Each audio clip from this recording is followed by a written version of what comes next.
What is going on, everyone? Dark Ice 1990 hanging out with you guys. This morning, it's a Sunday for me, hanging out, drinking some coffee, loving it. Alright, we're here right now to learn how to make one of my shields. You see 4 of them there. I'm not so fond of this one. It's okay. It's just very simple, but we're going to look into making this Crusader shield, this golden cross shield. Me and Rob PG Gaming rep this shield as a unit on the weekends when we play. When we're in brawls, we look like a very cohesive team. So if anyone wants to rock this shield with us, we would greatly appreciate it. I know that one of my followers on Twitch, Ready Centaur, has been requesting this video, so big shout out to him. Let's get underway with how you make this shield. Let's go. Now, first off, you want to make sure that you have the right background, the borderline, so to speak. Because, like, that one cuts it off because it's too big. That one looks okay. That one cuts it off, but it don't look right because it's, like, demonic and stuff. You know, all these cut it off. But this one, and a few of these other ones, but this one fits it really well.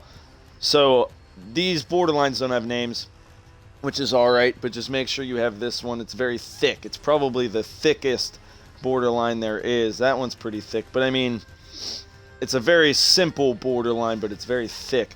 So first off, you want to make sure you have that. Now the background, I chose an all black background. You can make it any color you want.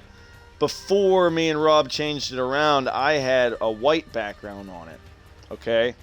But I chose black for this specific one, but it's just black, blank background, the very first one. Nothing special, nothing fancy, just a black background. Don't have to transform nothing.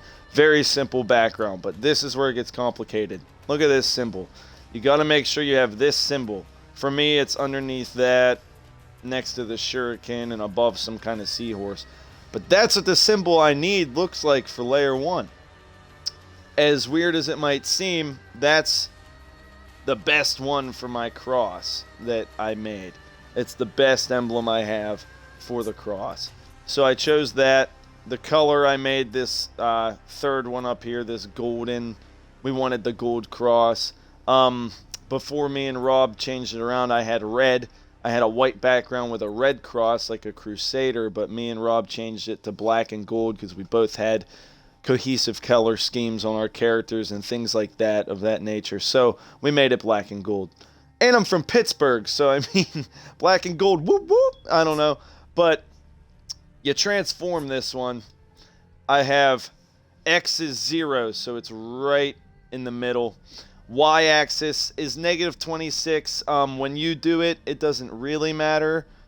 The resize is 178 just because I made it to where it just fits in that realm of the background. If you chose a different background you wanted to use, you could resize it differently if you need to. These are not set in stone. It's just for the size I needed it to be and where I needed it to be positioned. Now, the second layer, I chose a big box. Big box. Now, the color, I'll change the color so you can see where it is. See where it's at? It's right on the left there. It hides the left side of the sun, so to speak. I guess that'd be a sun.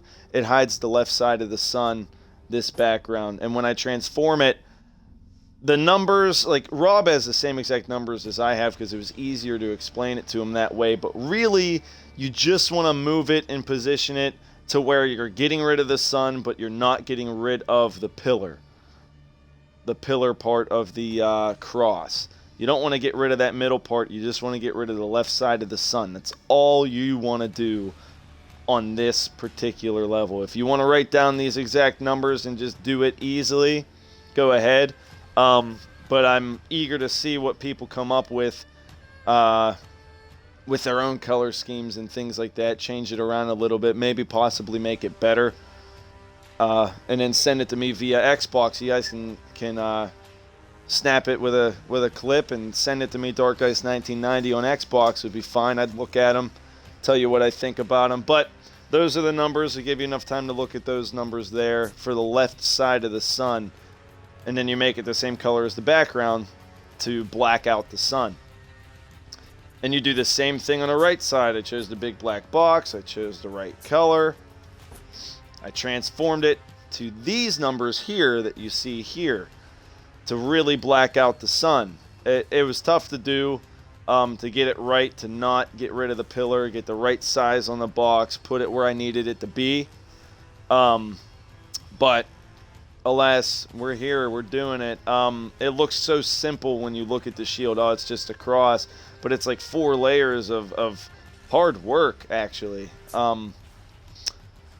But those were the numbers for that. And we're going to go to layer 4, which was just this line here. For me, it's next to the wolf underneath my division one. I don't know if you guys have any of that crap.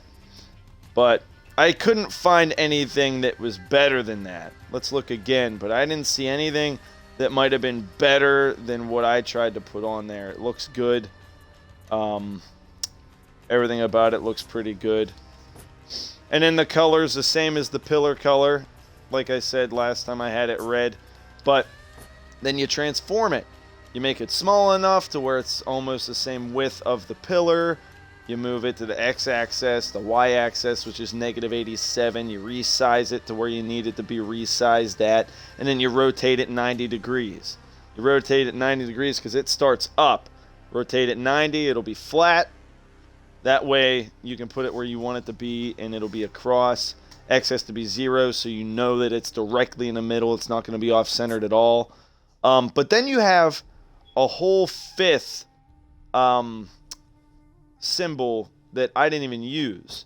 You could do a number of things to make it look pretty cool and nice. You could, you know, put one of these at the bottom or something, or, you know, Assassin's Creed or whatever you want to do, really. What I like to do sometimes, where is it? I'm looking for the fire. Sometimes I like to put the fire on there. You could put this thing on there, like if you color-coded this. You could color-code this white. You could transform it.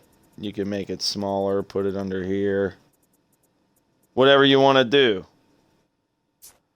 You know, you could do that if you wanted. Give your cross a little platform if you wanted to do that. You know, I'm not going to do that. I'm going to actually clear this line. How do I clear the line without destroying what I... Yeah, put none. I almost hit clear. It almost just took the whole thing out. But that was simple enough, and that was the emblem for the Crusader Cross, or our Golden Cross. Background's black. The sun pillar, a black box on the left, black box on the right, and then a vertical horizontal line. And that is it. That is all we have for this symbol. If you like the video, I'll be making more symbols and emblems in time to come, because you see the other ones I have. My American flag one we had for the 4th of July. This one, a lot of fun to do, a lot of difficulties in that aspect of it. And then maybe I'll make some from scratch and we'll see what we can do with some of these emblems. But that was the Crusader emblem. I know people are looking at this one like, that's badass. I want to know how to do that with different colors and different schemes or whatever you want to do. As you can see, I'm real big on these double layering pictures. But that's it for Dark Ice 1990 in this video, and I hope you enjoyed learning how to make the Crusader emblem that me and Rob use currently on the weekends. And I've been Dark Ice 1990, and I guess the only thing left to do is give you guys one final BOOM!